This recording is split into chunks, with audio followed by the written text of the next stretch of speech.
України ініціює Кримську платформу в ПАРЄ. Про це заявила голова делегації Верховної Ради в парламентській асамблеї Марія Мезенцева. Донесення інформації про воєнні злочини Росії, насильницькі зникнення, незаконний призов та інші репресії проти українців і кримських татар буде пріоритетом української делегації. За словами Мезенцевої, до неформальної Кримську платформу залучатимуть і делегатів ПАРЄ з інших європейських держав. Головне, каже депутатка, що питання окупованого Криму буде на порядку денному зимової сесії. Ми повинні говорити про те, що саме той член Ради Європи і та делегація, яка представляє Російську Федерацію в парламентській асамблеї Ради Європи, є єдиним суб'єктом, який повинен понести максимальну і повноцінну відповідальність за всі ці міжнародні злочини, які безпосередньо мають статті в європейському праві.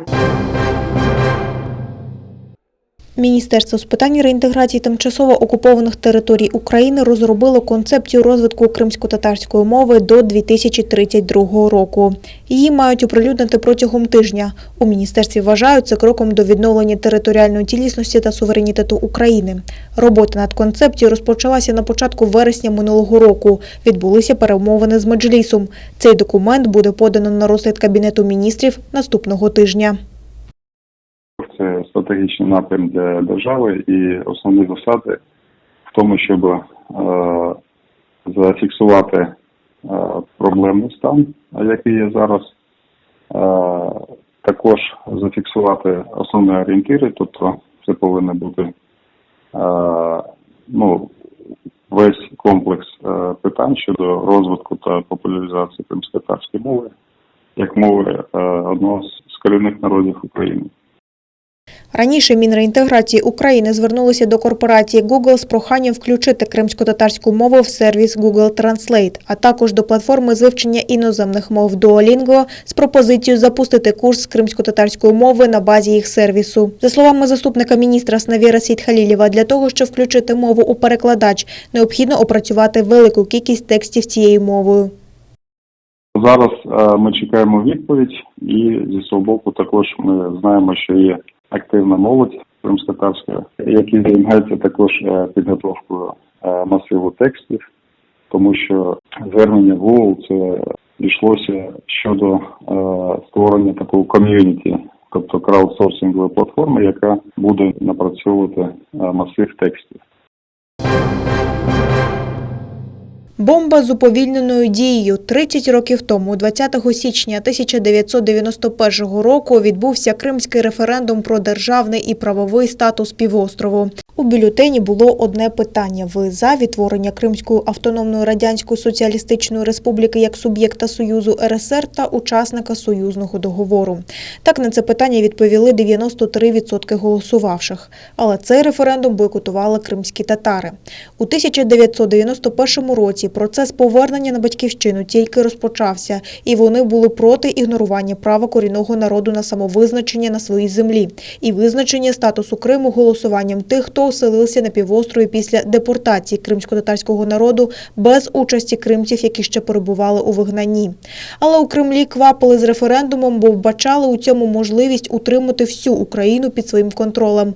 В результаті у Криму законодавчо встановилася монополія російської етнічної більшості при повної відсутності прав кримсько-татарського народу і етнічних українців. А через 23 роки цей референдум та створена на ньому територіальна автономія привели до окупації Криму Росією.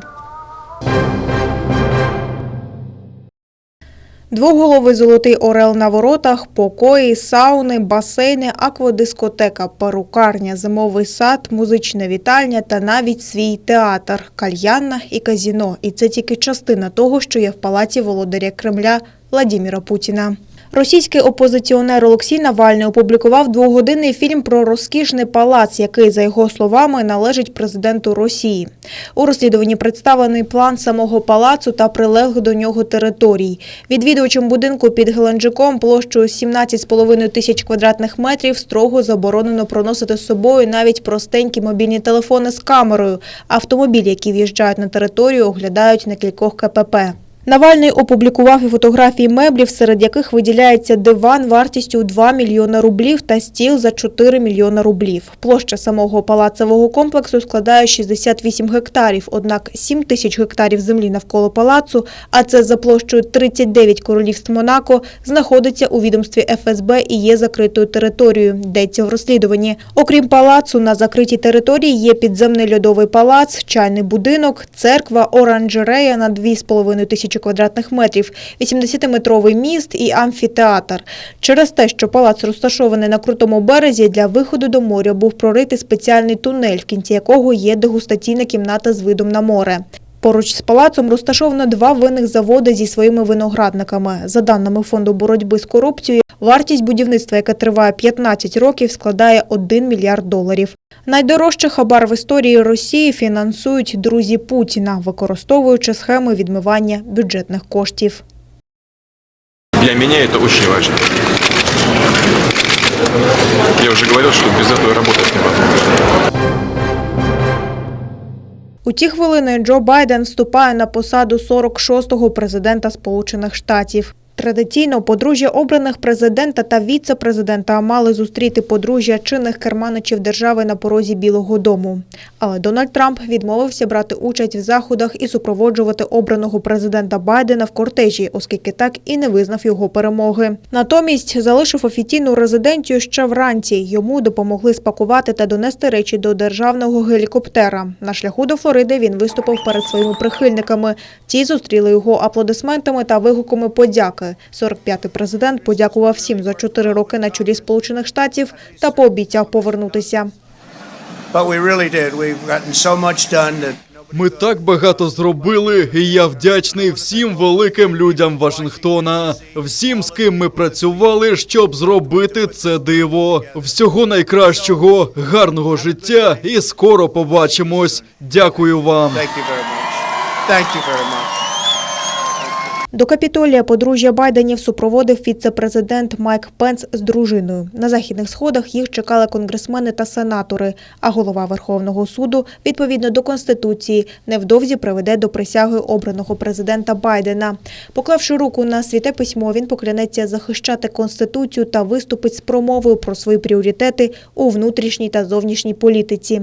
Церемонію максимально скоротили, відмовились навіть від традиційного параду. Капітолій закрито для публіки, а навколо будівлі Конгресу звели 3-метрову огорожу. Порядок у Вашингтоні оберігають 25 тисяч бійців Національної гвардії. Небувалі заходи безпеки зумовлені пандемією та можливими провокаціями з боку противників Джо Байдена та демократів. Нагадаю, 6 січня Дональд Трамп закликав своїх прихильників та членів маргінального руху QAnon захистити його президентство. НАТО штурмував Капітолій, захоплював деякі приміщення та трощив майно. Тоді посадовців довелося терміново евакуювати, а будівлю зачистити від мітингарів. Тепер Фейсбук навіть блокує спільноти акцій протесту, запланованих у Вашингтоні. 4383 нових випадки COVID-19 зафіксували в Україні минулої доби. Одужала 14501 людина. Це понад втричі більше, ніж нових інфікованих. Ще 212 українців померли внаслідок хвороби. Найбільше нових пацієнтів на Харківщині, Одещині, Запоріжжі, Київщині та в столиці України. На тлі зменшення кількості захворювань українці стали менше хвилюватися, що самі інфікуються COVID-19. Про це свідчить дослідження соціологічної групи «Рейтинг». В порівнянні з листопадом минулого року таких майже на третину менше, а саме 40%. Поменшало й тих, хто боїться, що їх рідні або друзі інфікуються. Таких 78%. Але розслаблятися зарано, каже міністр охорони здоров'я Максим Степанов і сподівається на майбутню вакцинацію. Він також пояснив, що посередника українську компанію «Лекхім» запропонував виробник «Сіновак». Коли вже підійшло питання щодо відповідного заключення договорів, ми ще раз звернулися щодо нашого бажання укладання відповідного договору безпосередньо з компанією «Сіновак», але отримали відповідь, що вони хотіли б мати цей договір через компанію «Лекхім», яка вже безпосередньо буде займатися постачанням цих вакцин. Отже, вибір компанії «Лекхім» – це був вибір виробника компанії «Сіновак». В окупованому Криму 346 нових випадків коронавірусної інфекції. Ще 12 людей померли. Принаймні такі дані наводить окупаційна влада. Загалом за час пандемії зафіксовано щонайменше 30 тисяч випадків. А окупаційний очільник Криму Сергій Аксьонов жаліється на сплановані інформаційні атаки проти вакцинації російським фальсифікатом «Спутнік-Ві». В окупованому Криму замерз водопад у Чансу. З 18 по 20 січня на півострові панувала аномально холодна погода. Через це у Чансу перетворився на величну крижану гірку. Рідкісні кадри зафільмували туристи. Останнім часом водоспад активно використовували для поповнення водного дефіциту у Ялті. Але через посуху він пересох. А ось зараз ожив. Така краса триватиме недовго. Вже днями синоптики обіцяють потепління до 10 градусів. У Чансу найвищий водоспад Криму розташований на схилі гори Айпетрі в 7 кілометрах від Ялти.